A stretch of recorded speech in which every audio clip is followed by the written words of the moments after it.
Some women think, well, I put up with it silently, so should you. Harumph. I feel two ways about these women. On the one hand, I feel warmth and empathy for them. On the other hand, I feel like, fuck you. I'm a recent subscriber to the Rooster because I was feeling the need to look at the chat and keep up on some things. So last night I was looking for some OSU Dr. Strauss stuff, and I stumbled upon a user asking about me. And another Helpy Helperton user had a lot to say about it. So I'll just read you some of it so I can give my commentary. In a way, I'm glad that this woman said these things in writing, because a lot of women, especially some older women, feel this way, but few will admit it. So one reader asks, what are your thoughts about Sarah Cherry's accusations against Allison Russo? And the Rooster's like, oh, that needs its own blog post, haha. But valid question, yes, for candidate Russo. And then Sue shows up with a whole lot to say. She says, I know both Sarah and Allison. She doesn't know me. She definitely doesn't know Allison. She says, I have no respect for how Sarah's handling this. Well, I have no respect for how Sue is commenting on this. I think it's quite rude, in fact. I believe deeply Allison's best positioned to fix these maps, not monkey around with ballot language and get back our voting rights. I could give a rat's ass that a former employee had a problem with her. Nice. Raise your hand if you ever had a boss that treated you unfairly, she says, with a raised hand emoji. Shocker. She's projecting her story onto me. Maybe I'd feel differently if I were Sarah's mom, but I'm an Ohio voter who went to many redistricting hearings. Me too. I watched Allison operate in that den of thieves. She knows the games, the egos, the trickery. Yeah, I don't think that Allison knows how to operate the way you think she does. Maybe she was a shitty boss, but I'm not looking for a good boss. Shitty boss is a symptom of other shittiness. I want a politician who represents what I care about, and that is democracy. This is my favorite. At this point, Sarah is out for revenge. Out for revenge, you say? See, what's the alternative? Get treated badly and do nothing? I just think that's a funny one. You can call it revenge if you want, I really don't care. I'm not sure what the right way to do it is. So this user says, she does seem very single-minded on the issue. This is kind of cute. Like, if I was single-minded on the issue, I would be making 10 videos a day. Like, I have endless ideas and drafts. But I am busy with a life, and I'm unfortunately not single-minded on it. I wish I was. I will try to post some more cat videos. I'm not suggesting Sarah's claims are disqualifying. I just wanted a sense of whether they have a basis in fact. So Sue comes back with, I don't think she's making up what she experienced. I think Sarah went through hell. I think she's been traumatized. It's obvious Allison wanted her gone. See, now you're saying that Allison wanted me gone. And that's just not true. If it was true, I would totally admit it. It's just not, though. Like, she had all these meetings with me, begging me to just let it go. I could have done that. I could have said, okay, I'll just pretend this never happened. But I couldn't do that.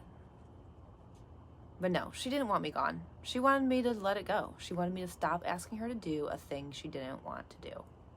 If there's a legal basis for her claims, it'll be settled in court. Allison is a badass for sure. She can be abrupt, even dismissive. She does not suffer fools lightly. She's on a mission to fix the corruption, and anyone that gets in the way of that is not going to like her. Like, was I in the way of that pretend mission that Sue thinks Allison is on? But this other reader is astute, and she says, why did she want Sarah gone? How is that about fixing corruption? I want a SOS who will fight for Ohioans and who's scrappy, but not someone who would put her own political self-interest above the rights of women or staffers. To me, that's not a badass. That's a form of cowardice. Am I wrong? Nope. Oh, Sue. Sue says, I will never understand why Sarah didn't just quit. She's young. Well, I didn't just quit because I'm not a quitter. And I'm not young. I'm almost 50. I'm older than Allison. So what is this nonsense about Sarah's young? Like, no. She's an attorney, so no slouch in the brains department. Why hang around if you aren't wanted? She should have moved on then, and I wish she could now. The OP says, but why wasn't she wanted? From her accounts, because she was seeking transparency and accountability for a Republican staffer's sexual assault of a woman, alleged. Shouldn't that concern us if true? It should concern us. Sue says, who knows? Who cares? Who knows? Who cares? Ouch. That's between Sarah and Allison and their attorneys. See, this is funny too. That's between Sarah, Allison, and her attorneys. Like we shouldn't talk about things while it takes years for things to go through a court. That's crazy.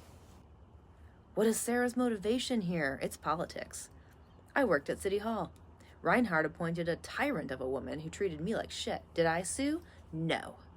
I quit before it got worse. Huh.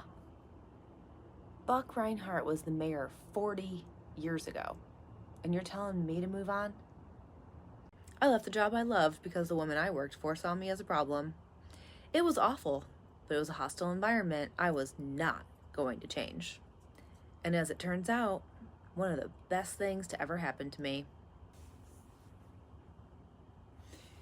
Embarrassed me, lied about me, disparaged me, and cussed at me in front of others, took my parking space away, changed my hours and job description. I'd probably still be slogging away in that hellhole that is City Hall if I wasn't forced out. I mean, I've told Sue before, if you ever want to talk about it, I'm here. I had another friend too who told me that his mom got fired decades ago, and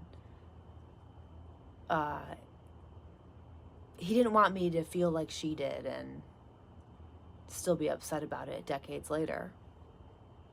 I'm like, well, that's what I'm trying to do, is to deal with it now and not stew about it for decades. And if your mom ever wants to talk about it, give her my number. Here's a fun one. This is harsh, but I don't care how she treated Sarah. That doesn't mean I don't care about people who feel they have been mistreated. Doesn't care how Allison treated me, but that doesn't mean I don't care about people who feel they've been mistreated. Those two don't go together.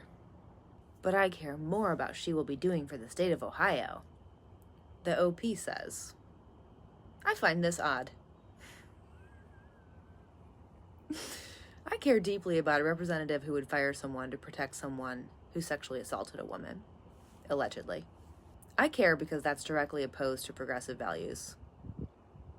I care because I'm a Democrat who believes that my representative should be fighting to protect women, not suppress them.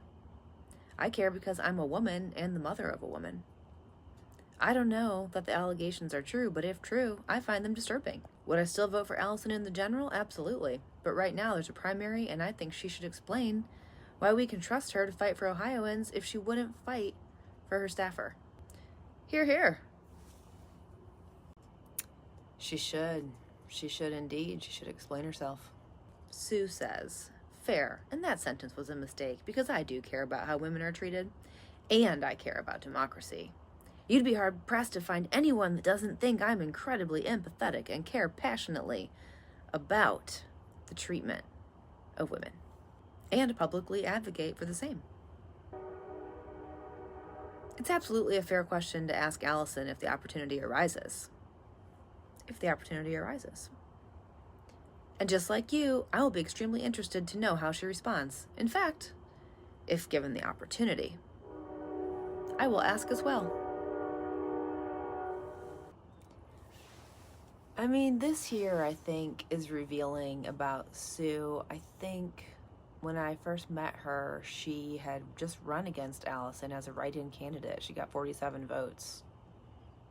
and she was pretty ticked off about the map vote, if I recall correctly, but something has changed. Like, she switched to enthusiastic support for Allison. I don't know if that was like a fear of social ostracization in her community or the experience of it. I really don't know. I can't make sense of it. But I'll tell you what, she crossed a line here. Like, this is just rude. I mean, she doesn't know what went on.